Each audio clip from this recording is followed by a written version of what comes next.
Conservative. Constitutional. It's the Andrew Cooperrider Show, keeping you informed on what's going on right here in Kentucky. Welcome, everybody, to the Andrew Cooperrider Show, your source for Kentucky political talk from a constitutional and conservative point of view. Of course, I'm your host, Andrew Cooperrider.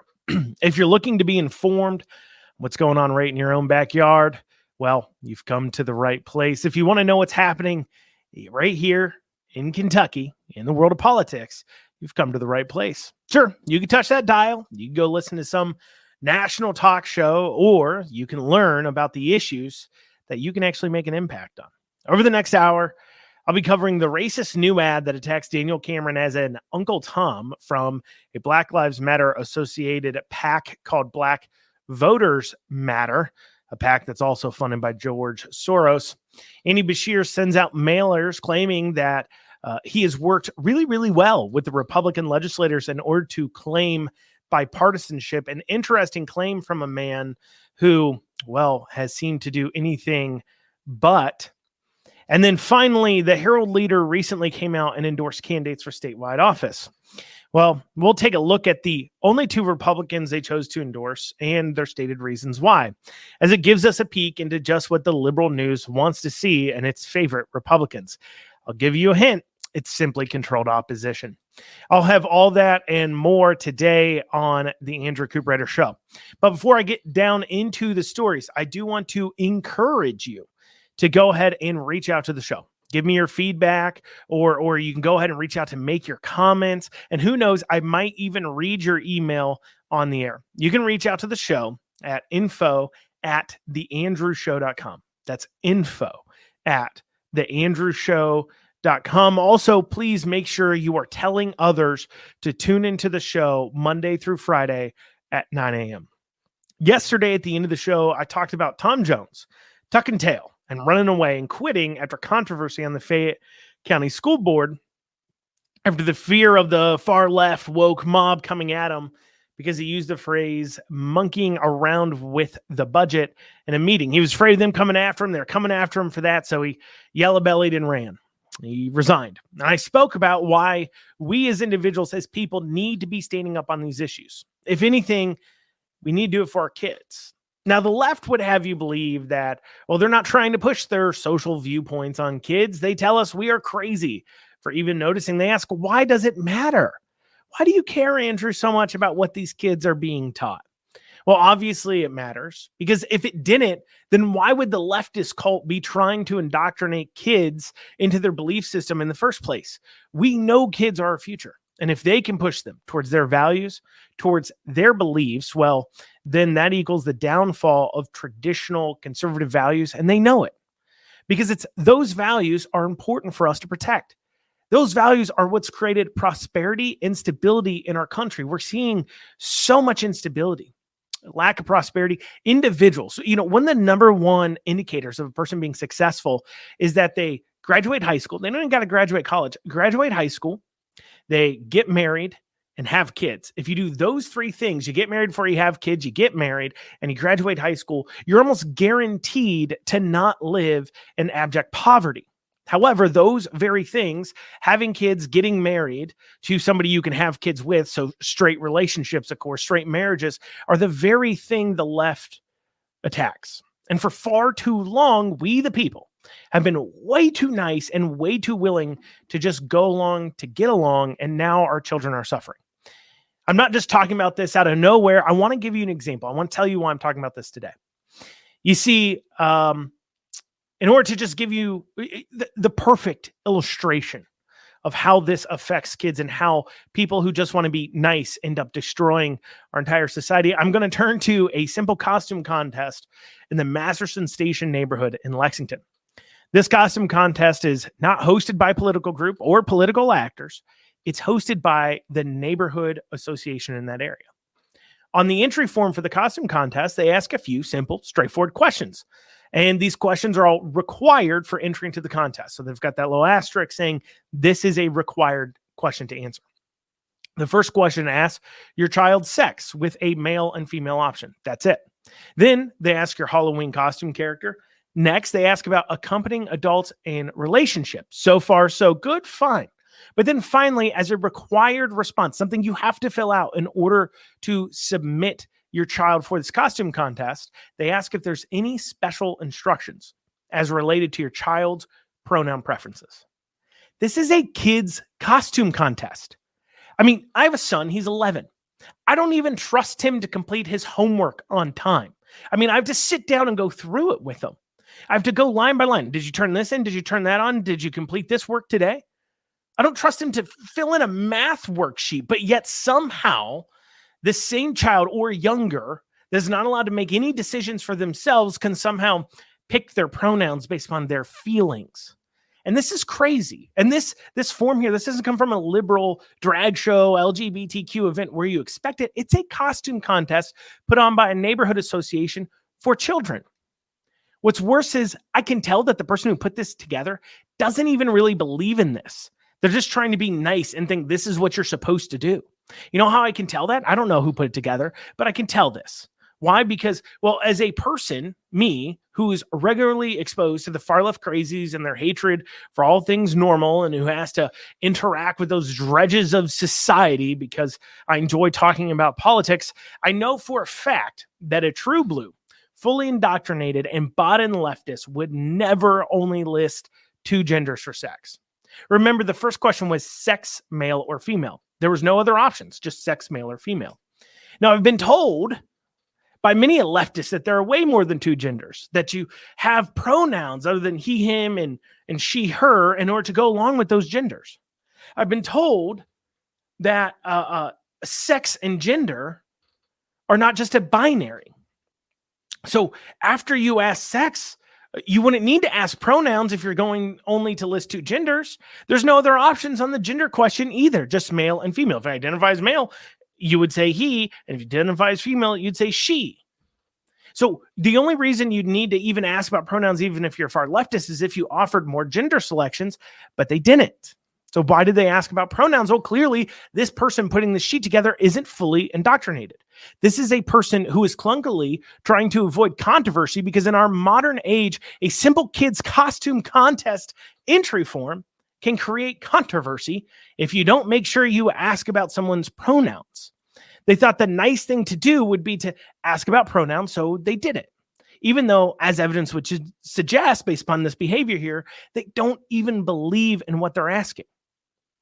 This is what I mean when I say us sane folk, us reasonable people have got to stand up on an issue, and we can. We don't have to give in and just say, oh, well, I guess this is the way it is. If it doesn't make sense, it doesn't make sense. Well, just if it doesn't make sense, stop it. You don't have to be a political activist. You don't have to be a politician. You don't have to go to a rally and a protest in order to take a stand for sanity. You can simply refuse to take part in this kind of garbage because that's how crazy it's gotten. The left has gotten so far over the edge that you can find simple opportunities to fight for sanity when putting together a kid's costume contest form. A simple act now turned into a form of protest. That's where we have gotten. And if you don't take the opportunities to stand for truth and what's right and your values, well, you won't need to worry about it. They won't exist for much longer. Give them up now because the far left cult mob will be more than happy to take all the opportunities they can to continue to win. They'll take all the opportunities they can to put this kind of garbage into kids' costume contests and everywhere. They understand how to infect a culture. It's time you understand how to fight back against it. It's taking a stand. Speaking of far left crazies, the most openly racist campaign ad I've ever heard has hit the airwaves in Kentucky. It's an attack on Daniel Cameron as an Uncle Tom. Truly, truly awful stuff. We'll have that after this short break. You are listening to the Andrew Cooperrider Show, your source for conservative and constitutional political talk and news that's going on right here in Kentucky. We'll see you guys back here after the break. And you're back with the Andrew Cooperrider Show, your source for Kentucky news and politics from a conservative and constitutional perspective. And of course, I'm Andrew Cooperrider. You know, for years, Black conservatives have been attacked as well, not actually being Black. We'll remember Biden saying out loud during the presidential election, you ain't Black unless you vote for him. And we hear black liberals going after black Republicans as Uncle Toms all the time. In other words, as race traitors, because they simply stand against the Democrat Party and its talking points. Now, I have been told on a regular basis that stereotyping people of the same skin color as behaving all as one way is racist. And that's because it clearly is. If I said something like all black people are criminals, you'd call me a piece of garbage racist, because I would be if I actually thought that. However, for some reason, Democrats, the party of the KKK, can get away with overt racism on stereotyping. They are allowed to say that a black person must have these certain set of beliefs or they're not somehow actually black.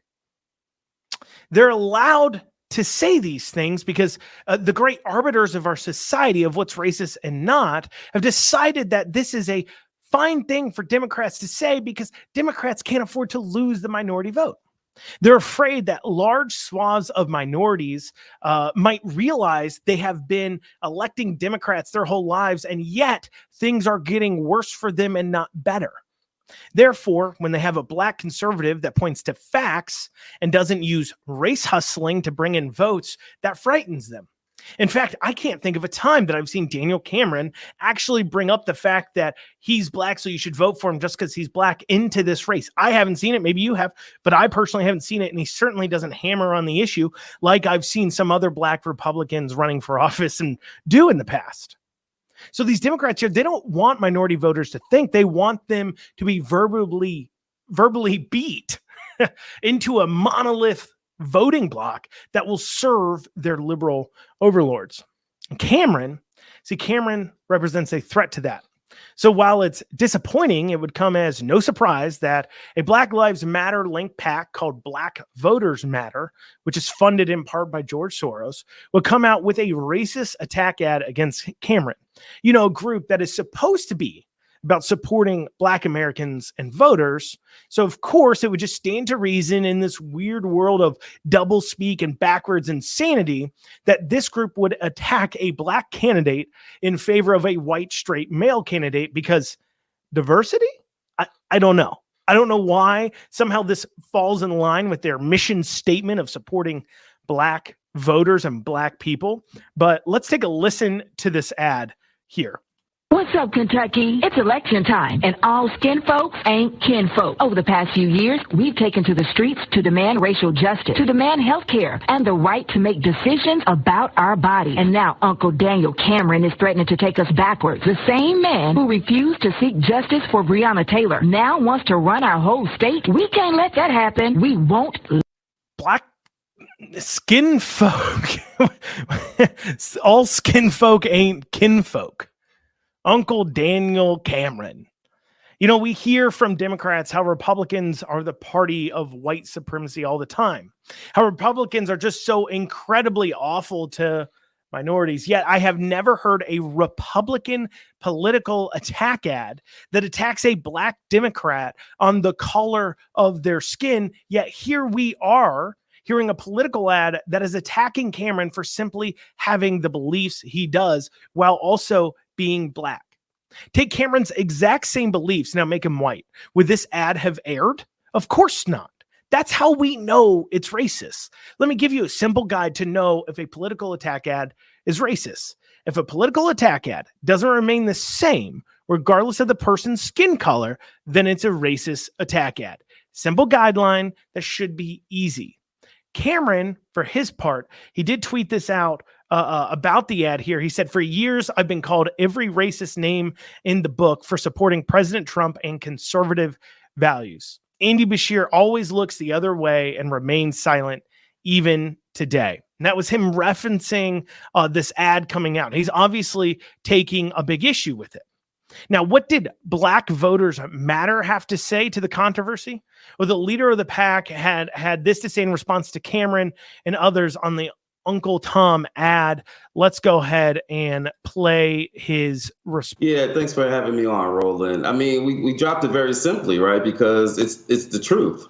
everything that we mentioned in the ad. He hasn't attacked the accuracy of the ad at all. Did you or did you not let go and refuse to charge the people, the police officers that killed Breonna Taylor? So you don't want to talk about the substance of the ad. He want to talk about the Uncle Daniel Cameron. And technically, we didn't call him Uncle Tom, right? That to do so actually would probably be more of an insult to the actual Uncle Tom, but that's a whole nother story. But the uncle could have been anything. It could have been Uncle Ruckus. It could have been Uncle, like we call Maxine, Congresswoman Maxine, auntie. Maybe we was using it affectionately. The fact of the matter is, as soon as he heard it, he heard Uncle Tom, right? Well, there you have it, right? He said it there, I mean, what a pompous jerk. Are we 5? We didn't specifically say Uncle Tom. It could have meant anything. Well, it could be a term of endearment. I mean, we only said skin folk ain't kinfolk right beforehand. And it is, of course, a political attack ad, but maybe it didn't mean, maybe it was a term of endearment. I mean, it could have meant anything. How about you said it? How about you own up to it? You know what little respect I might have had for this guy beforehand went completely out the window. You felt strong enough to put thousands of dollars behind airing it on the radio here in Kentucky, and now you want to play cute about it?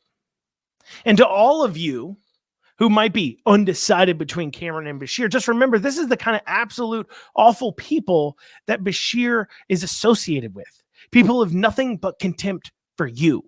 People who are more than willing to attack people on immutable characteristics like their skin color. If you're sitting there thinking to yourself, well, Andy is a nice guy, please tell me, how do you think that now? These are his friends. These are the people that want to see him elected. Generally speaking, I have a rule.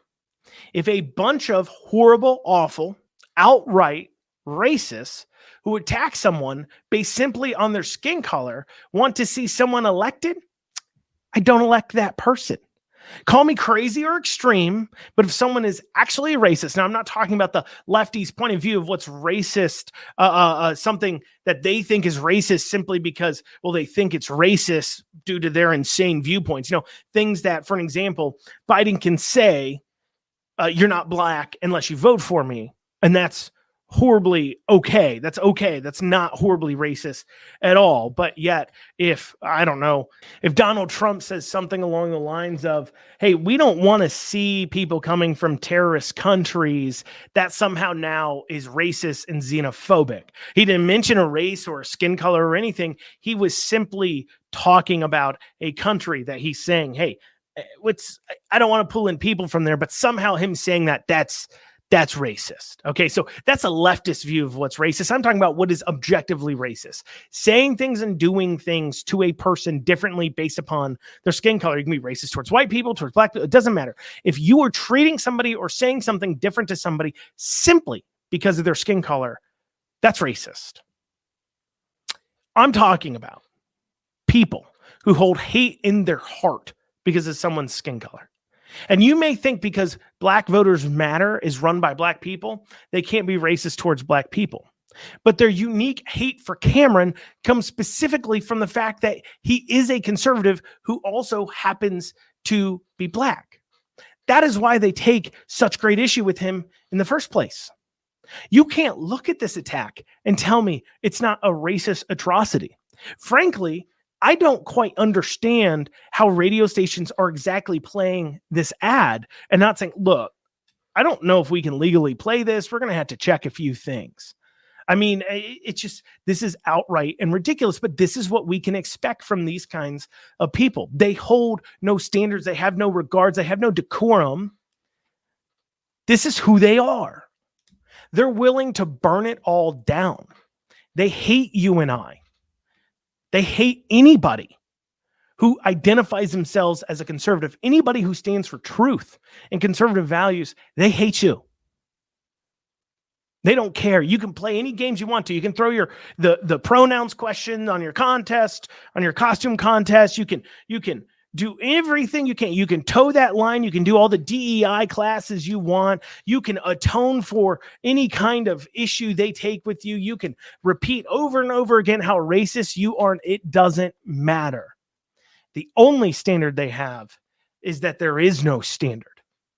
All that matters to them is, are you liberal or are you Republican? That's it. That's all they care about. And they'll use any tool at their disposal in order to beat you down into thinking their way. Speaking of gaslighting and liars, Beshear has sent out some mailers claiming to be really, really good at working with the Republican legislature, a statement that is clearly far from the truth. We'll cover that after this short break. You're listening to the Andrew Cooperrider Show, your source for conservative and constitutional political talk, news, commentary, and it's, of course, covering issues that's happening right here in the Commonwealth, right here in Kentucky. We'll be back after this short break. And you're back with the Andrew Cooperrider Show, your source for Kentucky news and politics from a conservative and constitutional perspective. Of course, I'm your host, Andrew Cooperrider. You know, the Governors Association, the Democrat Governors Association, or DGA PAC, sent out a mailer recently loudly proclaiming that Beshear supports Kentucky values like family, tradition, hard work, and faith. You know, he supported the family when he vetoed every piece of pro-life legislation. He supported the family when his administration issued guidance to schools that they should transition kids at the school and then not tell the parents about it. Because, of course, that is the most pro-family thing you could say. Most pro-family thing. Nothing says I believe in the family more than hiding things about the kids from the parents. That's very pro-family, of course. And then threatened to fire the teachers that went against the guidance and told them to find new jobs if they had a problem with it. You know, he really supported tradition when he, for the first time ever, built a fence around the so-called People's House or the governor's mansion and stopped allowing tours of it. He supported tradition when he tore down the Jefferson Davis statue in the Capitol Rotunda, a statue that hasn't seen the light of day since, despite his promises to put it somewhere out in the public. He supported tradition when he refused to appoint any Republicans to the state school board, something that for almost all time they have decided would be half Republican, half Democrat, bipartisan in nature. He supported hard work and hardworking people when he forced half our workforce out of a job. He supported hard work as he created the lowest workforce participation rate in the state's history.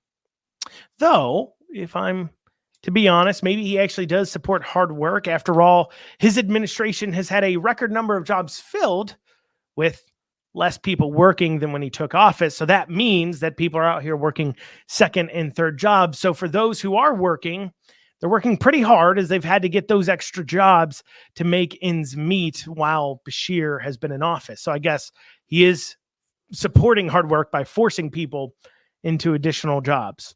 Of course, he supported faith when he shut down churches and attempted to put people under police-enforced house arrest for going to church on Easter. That sounds like a man who has a sterling reputation of an individual who really has that true Kentucky value of faith. Now, if the proclamations that Beshear believes in family, tradition, hard work, and faith wasn't enough gaslighting for you, on the flip side of this, the mailer, they have this here. They have a graphic saying that Andy Beshear embodies the spirit of Kentucky. Underneath, that's why he works with Republicans to do what's right for us. That's why he works with Republicans to do what's right for us. You know, I can think of only one time Beshear has worked with Republicans, one time. And that was on the Ford battery plant deal. And you know what? I'll let you decide if giving $410 million of taxpayer funds to a multi-billion-dollar company, Ford, was doing the right thing. That's something for you to think about and consider. But other than that, let's just see how well Beshear's worked with Republicans. Let's see. Well, during COVID, he absolutely refused to talk to the legislature about anything he was doing. Every member of legislature, including leadership, was finding out about what the next mandates would be, what the next lockdown orders would be, what they would be at the exact same time as the rest of us. That's a big problem for the legislature. And maybe you don't quite understand why, but for a lot of people there, when they have questions about what the state government is doing or having issues with the state government, they reach out to their representatives in the House and in the Senate. If those representatives in the House and Senate don't know what's going on and what the thought process is behind things, they don't know what the process is. For example, I'm laying off more people. What's the process for getting unemployment? If those representatives don't know, they can't serve the people. They can't help them. Regardless, Republican, Democrat, or what have you, keeping them alert to what's going on is how they can serve the people. If you're refusing to tell them anything, well, that leaves legislators as much in the dark as the citizens. And now the citizens, when they need guidance about what the state government is doing, they have nobody to turn to. No person who's charged with customer service truly. Yeah, sure, you could call up to the state. Those state workers, though, we've all dealt with them. They don't really care about customer service too much. Where else are you going to go? But the legislators, they're elected. They, in a way, they do care about customer service, and that's who a lot of people tend to reach out to. However, Beshear's refusal to work with the legislature didn't just keep legislators out of the loop. It directly hurt Kentuckians in another way. You see, during the unemployment crisis, due to Beshear laying off everyone, remember, Kentucky had a national headline worthy. We laid off by percentage more people than any other state. Laid off almost over a million people, about half of the state's workers. And the unemployment office was having to face this 1 million out of nowhere unemployed people filing for unemployment, and they were hugely understaffed. In order to help in the time of crisis, the leadership in the Republican legislature offered up their nearly 200 legislative research commission staff to the unemployment office to help process the claims. They already had state computers and offices. All they needed was some training. It was such a godsend to help solve the problem that the director of unemployment, a Beshear political appointee, begged Beshear to take them up on the offer. We know this because text messages, and emails have since been released where he's saying he desperately needs these LRC staff, and Beshear said no. Apparently, the director of unemployment in these messages, well, he just couldn't understand why Beshear would take this position, but I do. Beshear turned them down because he didn't want to work one bit with Republicans, even when it came to getting unemployment to the 1 million Kentuckians that Beshear himself laid off and forced into the unemployment system. Beshear likes to take credit for Republican tax bills. Whether you agree with the tax bills or not, that's a different story, but he takes credit for them. But keep in mind, he vetoed the first one and then reluctantly signed the second. During his veto message, he proclaimed he'd rather have a different bill cutting sales tax, but this is all he had. So he guessed, well, he just had to go ahead and sign it. Beshear, just complete ignoring of the legislature, reached such heights that the legislature decided, since Beshear didn't want to talk to them, they would just not care what he had to say.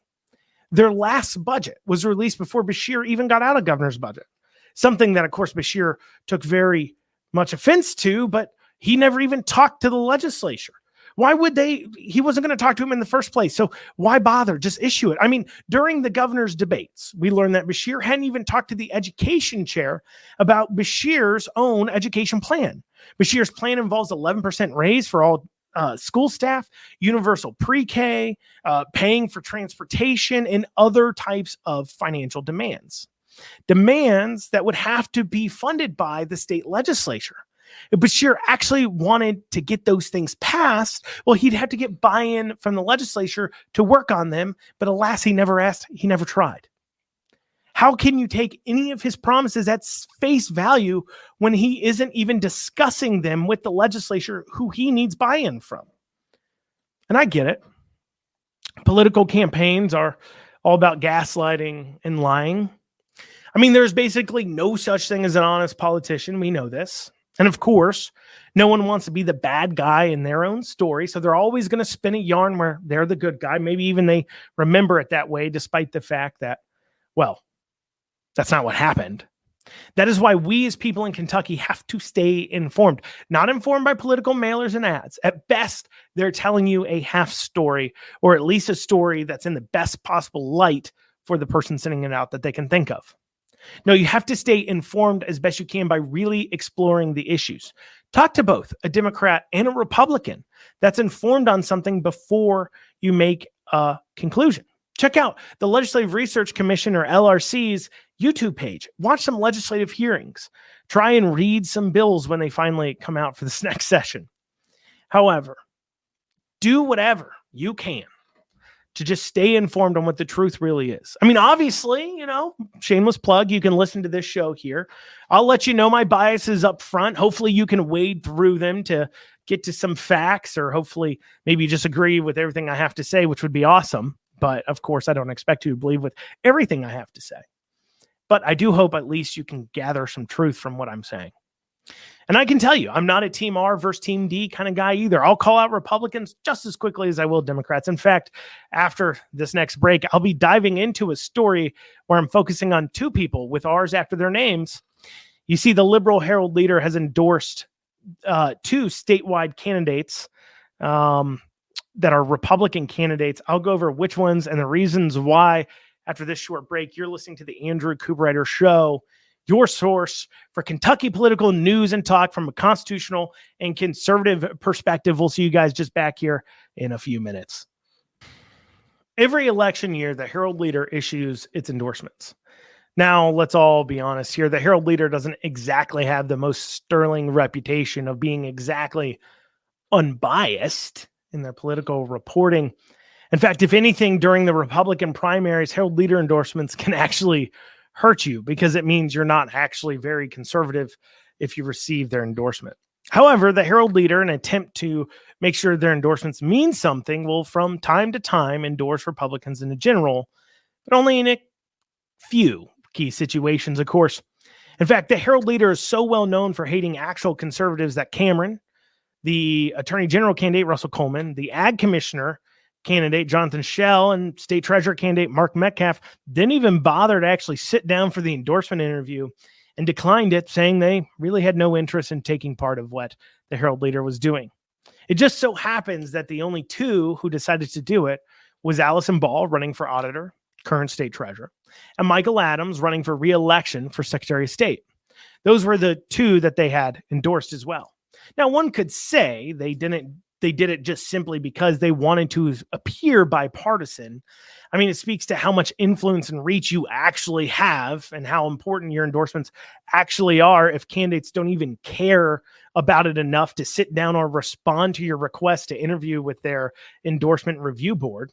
Or perhaps it's simply because the Herald leader just endorsed these Republicans because they'll only endorse Republicans in certain situations.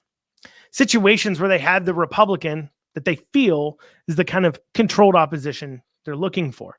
One that really isn't a threat to the far left agenda. But, ones that maybe they're pro-life, or they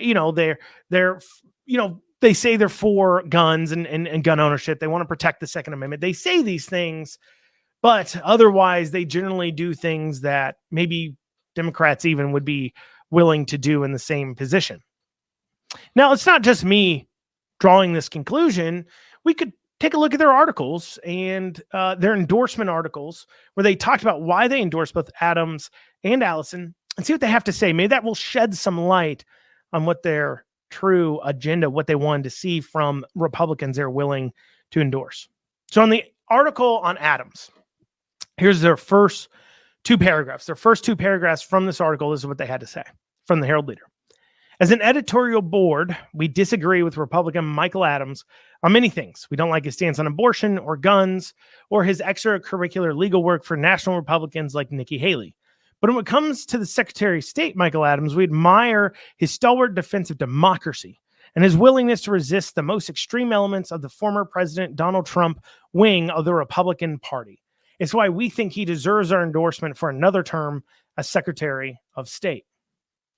Now, I may say, Andrew, that's the Secretary of State. It's about elections and election denial and things. And of course, the Herald leader isn't going to be, somebody who's going to, of course, care about Donald Trump when it comes to elections, because, he's just. But if we take a look at the Allison Ball's endorsement for auditor, current treasurer, she's running for auditor. If we take a look at her endorsement, she's Republican, we'll see a theme. This is what they had to say in her article. In a red state, we want to encourage Republicans like Ball, who rejects election denialism, to continue with a more pragmatic, more sensible brand of politics. I mean, it would seem the only thing the Herald leader cares about in the Republicans is that, well, they're milquetoast enough, right? They're not going to be a real threat to Democrats. And of course, they won't ask any questions about elections. And they mostly don't support Trump.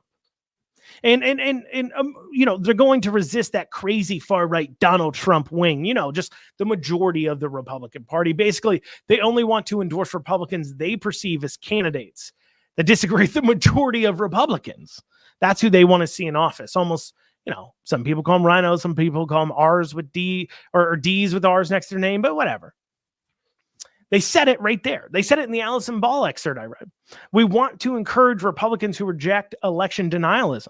Clearly, the election denialism is so important to them, but what does the Herald leader actually consider election denialism? Well, let me give you an example of what the Herald leader considers election denialism. An example that actually deals with me, yours truly. When I was running for state treasurer on KT, I was asked about the Donald Trump election, whether I believe he was actually elected. And here was my response to that question. To your question about the election. I do not know how you look at things like the Hunter Biden laptop story. 100% true story. That's been proven. That we had government actors within the CIA, we had social media, we had mainstream media colluding to kill this story. That really points to a lot of corruption going on within the Biden family. I don't know how you look at that and don't see it as electioneering. I don't know how you look at that and don't see it as attempting to affect the outcome of an election. So no, I do not believe Trump lost fair and square, because it's pretty clear that there was a lot of things colluding against him in order to keep him out of the office. Well, there you go. Simple response. Nowhere in the response did I talk about any kind of unproven conspiracies or things that people would call unproven, hack machines, secret ballots. I didn't even go down that road. I instead answered with something we all know to be 100% accurate, that any simple person who's willing to be honest about what the facts are would say, yeah, that is an important thing to look at. I mean, Trump lost by less than 100,000 votes in total. But of course, that was spread across a few key states. So 100,000 total votes across 3 states, meaning if just 50,000 people switched their vote, he would have won. 50,000 people. With that in mind, it's perfectly reasonable to look at the totality of what the laptop story pointed to. Complete corruption by the Biden family. Hunter Biden acting as a bagman for Joe. All questions that should have been answered before the election. Reasonable things to ask of a person running for president, but instead the FBI worked with social media to go ahead and kill the story. You can't tell me there isn't 50,000 people out there that might have changed their vote because of the Hunter Biden laptop story. If they knew that to be true and they understood the totality of what was on it and what it meant, I believe a lot of people probably would have changed their vote or just not voted. So when we have the government going to social media companies to squash the truth before an election, well, that's not a fair election. That's election tampering by government and private actors that are not acting in a way that coexist, that fall in line with the laws regarding how you're supposed to behave in an election. Now, did I deny that the election happened? No, I didn't. They call me election denier. I'm not saying election didn't happen. I'm not like, I didn't vote. I don't know. I don't know what happened. I mean, when we talk about Holocaust deniers, we're talking about people who deny the Holocaust even happened. We talk about election deniers. These aren't people who deny election happened. These, to the people like Herald Leader, to these liberals, it's just somebody who asks some questions. And here I brought up something factual. It's something that isn't even beyond dispute, that can't be argued. The only thing you could say is, well, maybe that wouldn't have had an effect on the outcome, but you can't say the Hunter Biden laptop story didn't happen, and you can't tell me it wasn't illegal and wrong. The most responsible position a person who wants to see honest elections could have, that most mainstream news has proven to be a fact. Despite that, You want to know what Linda Blackford, political writer for the Herald Leader, called me after that response? An election denier. That is their line. If you don't pretend everything that happened in 2020 was completely on the up and up, completely above board, well, you're an election denier. You are a threat to democracy. So is Balls saying that Hunter Biden's laptop story didn't happen, or that it's okay, it's not a big deal, it wasn't election interference? Is that why they are getting the endorsement? It would appear, perhaps, that it is. And if they think differently, maybe they just don't feel compelled to voice it. But I wouldn't call getting a non-election denier. I wouldn't be proud of the fact I'm being called a non-election denier by the Herald Leader. I wouldn't call that a badge of honor. If you really don't have some questions, I mean, you're blind. You have your head in the sand over how corrupt our government can be and is. A scary thing to think for someone who is running for re-election to be in charge of our elections. A scary thing to think of someone who's running to be the auditor, a position charged with seeking out corruption. The auditor is supposed to seek out corruption in our government. I would want my state auditor to be extremely suspicious of anything the government does and more than willing to ask questions, even the hard ones. Now, I'm not going to sit here and tell you to vote for Democrats, because while these issues are bugs or flaws with Republicans, they are features for Democrats. That's why I'm a Republican. I believe in the state principles and platform, but I think we also have to hold our elected people accountable to them. Well, y'all, it's just one more week till the elections. Remember, stay informed, stay engaged. You've been listening to the Andrew Cooperrider Show, your source for Kentucky political news and commentary about what's going on right here in Kentucky. Y'all have a great rest of your Halloween. And we'll see you back here tomorrow for tomorrow's episode of the Andrew Cooperrider Show. Thank you all so much. Have a great rest of your day.